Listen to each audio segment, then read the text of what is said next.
ఓం శాంతి. ఈరోజు మురళి డేట్ 27 మే 2026. బాబా చెప్తున్నారు, మధురమైన పిల్లలు, మిమ్మల్ని మృత్యుపై విజయాలుగా చేసేందుకు మృత్యువుకే మృత్యువైన బాబా వచ్చారు. మన్మనా భవ మంత్రం ద్వారానే మీరు మృత్యుపై విజయం పొందుతారు. ఈరోజు ప్రశ్న: ఆత్మిక తండ్రి ఆత్మిక యాత్రికులైన మీకు ఏ విశేష శిక్షణను ఇస్తారు? జవాబు: ఓ ఆత్మిక యాత్రికుల్లారా, మీరు దేహాభిమానాన్ని వదిలి దేహీ అభిమానులుగా అవ్వండి. రావణుడు అర్థకల్పం నుండి మిమ్మల్ని దేహాభిమానులుగా చేశాడు. ఇప్పుడు ఆత్మాభిమానులుగా అవ్వండి. ఈ ఆత్మిక జ్ఞానం పరమాత్మయే మీకు ఇస్తారు, వేరెవ్వరూ ఇవ్వలేరు. పాట: ఓం నమః శివాయ. ఓం శాంతి. పిల్లలు తమ తండ్రి మహిమను విన్నారు. భగవంతుడు ఉన్నతాతి ఉన్నతమైన వారని కూడా మహిమ చేస్తారు. వారి పిల్లలందరి తండ్రి, మిగిలిన వారంతా పరస్పరంలో సోదరులు. సర్వుల తండ్రి వారొక్కరే, వారే శివబాబా. పిల్లలు భక్తి మార్గంలో మీకు ఇద్దరు తండ్రులు ఉన్నారు, లౌకిక తండ్రి, పారలౌకిక తండ్రి అని తండ్రి అర్థం చేయించారు. రచయిత నుండి రచనకు ఆస్తి లభిస్తుంది. అది హద్దులోని ఆస్తి. ఇది అనంతమైన వారసత్వం. బేహద్ తండ్రి ఒక్కరే, వారి నుండే బేహద్ వారసత్వం లభిస్తుంది. వారు నిరాకారులు. వారి పేరు పరంపిత పరమాత్మ శివ అని అంటారు. శివ పరమాత్మాయ నమః అని కూడా అంటారు. వారు సర్వోన్నతులు. మీ బుద్ధి నిరాకార తండ్రి వైపు వెళ్తుంది. వారు పరంధామంలో ఉంటారు. అక్కడి నుండే ఆత్మలైన మీరు వస్తారు. తండ్రి కూడా అక్కడే ఉంటారు. వారు సర్వులకు సద్గతినిచ్చేవారు. అందులో కూడా భారతదేశం పరంపిత పరమాత్ముని జన్మస్థానం. శివ జయంతి కూడా ఇక్కడ ఆచరిస్తారు. ఆ ఆత్మిక తండ్రినే జ్ఞానసాగరులు, పతిత పావనులు, ముక్తిదాత, మార్గదర్శకుడు అని అంటారు. వారే దుఃఖహర్త, సుఖకర్త. ఇప్పుడు ఇది దుఃఖధామమని భారతవాసులకు తెలుసు. భారతదేశమే ఒకప్పుడు సుఖధామంగా ఉండేది. తండ్రి తన పిల్లలకు అర్థం చేయిస్తున్నారు. ఓ భారతవాసుల్లారా, ఎప్పుడు ఆది సనాతన ధర్మం ఉండేదో అప్పుడు మీరు విశ్వానికి యజమానులుగా ఉండేవారు. దేవీ దేవతలు ధర్మశ్రేష్ఠ, కర్మశ్రేష్ఠులుగా ఉండేవారు. ఇప్పుడు వారు ధర్మభ్రష్టులు, కర్మభ్రష్టులుగా అయ్యారు. స్వయాన్ని పావన దేవతలని చెప్పుకోలేరు. కలియుగ అంతిమం వరకు భక్తి మార్గం నడుస్తుంది. ఇందులో జ్ఞానం ఉండదు. జ్ఞానం ద్వారా సద్గతి కలుగుతుంది. సర్వుల సద్గతి దాత అయిన తండ్రి ఎప్పటి వరకు రారో అప్పటి వరకు సద్గతి లభించదు. తండ్రి చెప్తారు, నేను కల్పం యొక్క సంగం యుగంలో వస్తాను. ఈ సమయంలో ఉండేదే పతిత ప్రపంచం. ఇందులో పావనులు ఒక్కరు కూడా లేరు. సన్యాసులు పవిత్రంగా అవుతారు, కానీ వారు మళ్ళీ ఇక్కడే పునర్జన్మ తీసుకోవాల్సి ఉంటుంది. వికారాల ద్వారా జన్మించవలసి ఉంటుంది. వాపస్ వెళ్ళలేరు. చక్రం పూర్తి అయినప్పుడే తండ్రి వచ్చి తీసుకెళ్తారు. దీనినే ఆత్మిక జ్ఞానము అని అంటారు. పరమాత్మ ఆత్మిక జ్ఞానాన్ని ఇస్తారు. పరమాత్మయే జ్ఞానసాగర్లు, పతిత పావన్లు. మిగిలిన శాస్త్రాల జ్ఞానమంతా భక్తి మార్గానికి చెందినది. తండ్రి చెప్తారు, యజ్ఞ తప తీర్థయాత్రలు మొదలైనవి చేస్తూ ఇంకా క్రిందకు దిగజారుతూనే వచ్చారు. మీరు మొదట సతో ప్రధానంగా ఉండేవారు. భారతదేశంలో పవిత్రత ఉన్న కారణంగా శాంతి, సంపదలు కూడా ఉండేవి. ఆరోగ్యము, ఐశ్వర్యము రెండు ఉండేవి. నేటికి 5000 సంవత్సరాల క్రిందటి విషయం. ఈ భారతదేశం స్వర్గంగా ఉండేది. ఆ సమయంలో వేరే ధర్మం ఏది ఉండేది కాదు. కేవలం పరంపిత పరమాత్మ స్థాపించిన ఒకే ఒక్క ఆది సనాతన దేవీ దేవతా ధర్మం ఉండేది. వారే స్వర్గస్థాపన చేస్తారు, మనుషులు చేయలేరు. శ్రీకృష్ణుడు రచయిత అని అన్నారు కదా. రచయిత నిరాకారుడైన శివుడు ఒక్కరే. మిగిలిన వారంతా వారి రచనయే. రచయిత నుండే రచనకు ఆస్తి లభిస్తుంది. నేను మీ అనంతమైన తండ్రిని. మీకు 21 జన్మలకు అనంతమైన ఆస్తిని ఇస్తాను. పవిత్రమైన సూర్యచంద్ర వంశ ధర్మాలను స్థాపన చేస్తాను అని తండ్రి చెప్తారు. బ్రాహ్మణ ధర్మం శిఖ సమానమైనది. సర్వోన్నతులు ఆత్మిక తండ్రి. ఆత్మలను తన సమానంగా చేస్తారు. తండ్రి జ్ఞానసాగర్లు, సుఖసాగర్లు కనుక మిమ్మల్ని కూడా అలా తయారు చేస్తారు. భారతదేశమే సుఖధామంగా ఉండేది, ఇప్పుడు అది దుఃఖధామంగా ఉంది. తండ్రి ఎలా వస్తారో ఎవరికీ తెలియదు. సత్యుగాది నుండి కలియుగాంతం వరకు ఈ పూర్తి చరిత్ర భూగోళాలు భారతదేశానికి చెందినవే. ఈ లక్ష్మీనారాయణులు ఎంతో ఆరోగ్యవంతులుగా, ఐశ్వర్యవంతులుగా ఉండేవారు. వారికి ఎప్పుడు అనారోగ్యం కలిగేది కాదు. ఇప్పుడు మృత్యుపై విజయం పొందేందుకు శిక్షణ పొందుతున్నారు. ఎవరు మృత్యువుకే మృత్యు, మహామృత్యు అని చెప్పబడతారో వారు మిమ్మల్ని మృత్యుపై విజయాలుగా చేస్తున్నారు. శివాయ నమః అని పేరు కూడా మీరు విన్నారు. పరమాత్మ సర్వవ్యాపి, కుక్కలో పిల్లిలో కూడా ఉన్నారని మీరు అనరు. దీనిని ధర్మగ్లాని అని అంటారు. తండ్రిని గ్లాని చేస్తారు. ఇప్పుడు ఇది కల్పం యొక్క సంగమ సమయం. ఈ సమయంలోనే వినాశకాలే విపరీత బుద్ధి అని అంటారు. ఇప్పుడు వినాశనం సమీపంలో నిలిచి ఉంది. యాదవులు, కౌరవులు, పాండవులు ఏం చేసి వెళ్ళారో గీతలో కూడా రాయబడి ఉంది. సర్వశాస్త్రోమై శిరోమణి శ్రీమద్ భగవద్గీత, దాని నుండే ఇతర శాస్త్రాలు వెలువడ్డాయి. గీత దేవతా ధర్మశాస్త్రం అని మీకు తెలుసు. తండ్రి చెప్తారు, మిమ్మల్ని శూద్రుల నుండి బ్రాహ్మణులుగా, మళ్ళీ దేవీ దేవతలుగా చేసేందుకు నేను వస్తాను. తర్వాత మీరు క్షత్రియులు, వైశ్యులు, శూద్రులుగా అవుతారు. మీరు 84 లక్షల జన్మలు ఎలా తీసుకోగలరు? ఎవరైతే మొట్టమొదట సత్యుగంలో వస్తారో వారు తప్పక అందరికన్నా ఎక్కువ జన్మలు తీసుకుంటారు. భారతవాసులైన మీరు అత్యధికంగా 84 జన్మలు, అతి తక్కువగా 1 జన్మ తీసుకుంటారు. ఇది కూడా తండ్రి కూర్చుని అర్థం చేయిస్తారు. తండ్రిని తప్ప వేరెవ్వరినీ జ్ఞానసాగరులు అని అనరు. పతిత పావనుడు జ్ఞానసాగరుడు అని అన్న వెంటనే బుద్ధి పైకి వెళ్తుంది. తండ్రి అందరినీ ముక్తులుగా చేసి వాపస్ ఇంటికి తీసుకెళ్తారు. సర్వుల సద్గతి దాత ఒక తండ్రి మాత్రమే. అచ్చా, మరి సర్వుల దుర్గతి ఎలా జరుగుతుంది? ఎవరు చేస్తారు? సత్యుగాన్ని సద్గతి అని, కలియుగాన్ని దుర్గతి అని అంటారు. తండ్రి చెప్తారు, నేను కల్పకల్పం వచ్చి పిల్లలైన మీకు సద్గతినిస్తాను. మీరు ప్రపంచ చరిత్ర భూగోళాలను పూర్తిగా తెలుసుకున్నారు. పాఠశాలలో చరిత్ర భూగోళాలను అర్ధభాగం మాత్రమే నేర్పిస్తారు. సత్య త్రేతాయుగాలలో ఎవరు రాజ్యం చేసేవారో ఎవరికీ తెలియదు. చిత్రాలు సరిగ్గా ఉన్నాయి. ఈ లక్ష్మీనారాయణులు రాజ్యం చేసేవారు. ఎంత సమయం వారి రాజధాని నడిచిందో మీరు తెలపగలరు. క్రైస్తవ వంశం 2000 సంవత్సరాలు నడిచింది. బౌద్ధ వంశం ఇంత సమయం నడిచింది. అంతకుముందు ఇస్లాం, వారికి ముందు చంద్రవంశం ఉండేది. అది 1250 సంవత్సరాలు నడిచింది. సత్య త్రేతాయుగాలలో సూర్య చంద్రవంశాలు మాత్రమే ఉండేవి. వేరే ధర్మాలు లేవు. మీరే సూర్యవంశీలు, చంద్రవంశీలుగా అవుతారు. ఇప్పుడు మళ్ళీ బ్రాహ్మణ వంశస్థులుగా అయ్యారు. ఈ పూర్తి నాటకం అంతా భారతదేశం పైననే రచింపబడింది. భారతదేశమే స్వర్గంగా, నరకంగా అవుతుంది. ఇతర ధర్మాల వారిని గురించి ఇలా చెప్పరు. వారు అసలు స్వర్గంలో ఉండనే ఉండరు. ఎవరైనా మరణిస్తే స్వర్గస్థులయ్యారని అంటారు, కానీ అర్థం తెలియదు. నరకవాసులు నరకంలోనే జన్మ తీసుకోవాల్సి ఉంటుంది. స్వర్గవాసులు స్వర్గంలోనే పునర్జన్మ తీసుకుంటారు. ఈ లక్ష్మీనారాయణులు స్వర్గవాసులుగా ఉండేవారని పిల్లలైన మీరు అర్థం చేసుకున్నారు. వారు ఈ రాజ్యాన్ని ఎలా పొందారో మీకు తెలుసు. లక్షల సంవత్సరాల విషయం అయితే గుర్తు కూడా ఉండదు. సత్యుగంలో ఈ శాస్త్రాలు మొదలైనవేవి ఉండవు. ఇదంతా భక్తి మార్గంలోని సామాగ్రి.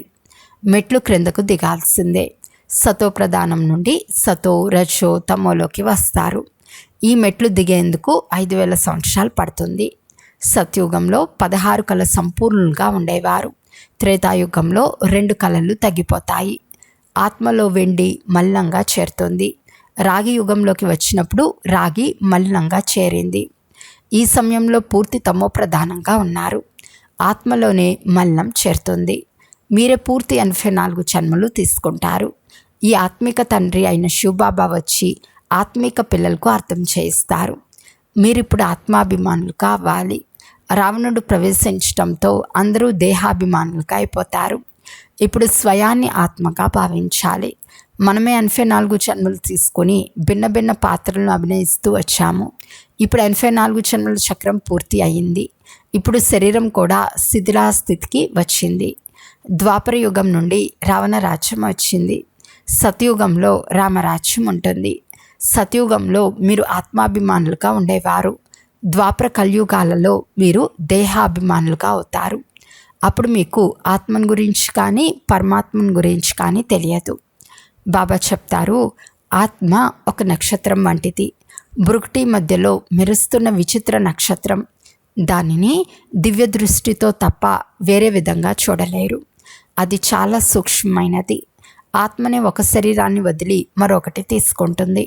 ఆత్మలమైన మనము 84 జన్మలను తీసుకుంటాము. పరంపిత పరమాత్మ కూడా బిందువే. వారిని జ్ఞానసాగర్లు, పతిత పావనులు, నాలెడ్జ్ఫుల్ అని అంటారు. పరంపిత పరమాత్మలో సృష్టి ఆది మధ్యాంతాల జ్ఞానం ఉంది. బీజరూపుడైనందున వారిని సచ్చిత్ ఆనంద స్వరూపుడని అంటారు. తండ్రిలో ఏ జ్ఞానం ఉందో దాన్ని తప్పకుండా వినిపించవలసి వస్తుంది. ఇది ఆధ్యాత్మిక జ్ఞానం. సర్వాత్మల తండ్రి వచ్చి ఆత్మలను చదివిస్తారు. మీరు ఆత్మాభిమానులు కావాలి. శివబాబా మనల్ని చదివిస్తున్నారు. వారే జ్ఞానసాగర్లు. బాబాయే వచ్చి స్వర్గాన్ని రచిస్తారు. మిమ్మల్ని స్వర్గానికి యోగ్యులుగా చేస్తారు. ఈ సృష్టి చక్ర రహస్యం మనుషులెవరికీ తెలియదు. తండ్రినే తెలుసుకోని కారణంగా భారతదేశానికి గతి పట్టింది. భారతదేశంలో పవిత్రత ఉన్నప్పుడు శాంతి సంపదలు కూడా ఉండేవి. మరి ఎవరైనా స్వర్గానికి ఎలా వెళ్ళగలరు? పూర్తి రాతిబుద్ధి గలవారిగా అయిపోయారు. తండ్రి చెప్తారు, నేను పిల్లల కొరకు ఏదైనా బహుమానం తీసుకుని వస్తాను. మిమ్మల్ని స్వర్గానికి అధికారులుగా చేస్తాను. ఎవరైతే కల్పకృతం ఆస్తిని తీసుకున్నారో వారే ఇప్పుడు మళ్ళీ తీసుకుంటారు. మనుషుల నుండి దేవతలుగా అవుతారు. వాస్తవానికి అందరూ ప్రజాపిత బ్రహ్మకు సంతానమే. ఇప్పుడు బ్రహ్మ ద్వారా శివబాబా రచనను రచిస్తున్నారు. బ్రహ్మకుమార్ కుమారీలుగా తయారవుతూ ఉంటారు. శివబాబా ద్వారా వారసత్వాన్ని తీసుకునేందుకు పురుషార్థం చేయాలి. తమో ప్రధానం నుండి సతో ప్రధానంగా అవ్వాలి. తండ్రి చెప్తున్నారు, పిల్లలు నన్ను స్మృతి చేస్తే మీ వికర్మలు వినాశనం అవుతాయి. ఈ ఆధ్యాత్మిక జ్ఞానాన్ని తండ్రి తప్ప మరెవరూ ఇవ్వలేరు.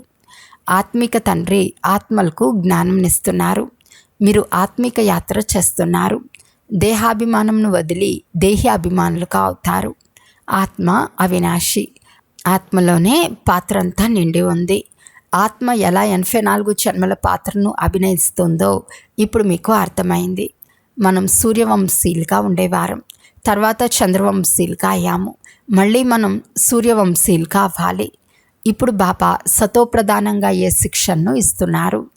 సదా నన్నొక్కరినే స్మృతి చేయండి. భగవాను వాచ. గీత భగవంతుడు శివబాబా, శ్రీకృష్ణుడు కాదు. కృష్ణుని ఆత్మ కూడా ఇప్పుడు నేర్చుకుంటుంది. అచ్చా, మాతేశ్వరి గారి అమూల్యమైన మహావాక్యాలు. ఎవరి చేతిలో భగవంతుడు ఉంటాడో వారిని గాలి, వాన మరియు తుఫాన్లేం అడ్డగిస్తాయి. ఎవరు సాతిగా భగవంతుడు ఉంటాడో వారిని గాలి, వాన మరియు తుఫాన్లు. ఈ పాట ఆత్మ మరియు పరమాత్మ రెండు వేరువేరు వస్తువులని, ఈశ్వరుడు సర్వవ్యాపి కాదని రుజువు చేస్తుంది. ఎందుకంటే ఈశ్వరుడు సాతిగా ఉండి హాజరుగా ఉంటున్న సృష్టిలో ఇంత దుఃఖం ఎందుకుంది? మనుషులు ఇంత నిరుపేదులుగా, బానిసలుగా ఎందుకున్నారు? పరమాత్మ సుఖస్వరూపుడైతే పరమాత్మ సర్వవ్యాపి అనటం పరమాత్మను అవమానపరచడమే అవుతుంది. భగవంతుడు హాజరుగా ఉంటే ప్రపంచం సుఖస్వరూపంగా ఉండాలా లేక దుఃఖరూపంగా ఉండాలా? పరమాత్మను పిలిచే అవసరం ఎందుకుంటుంది?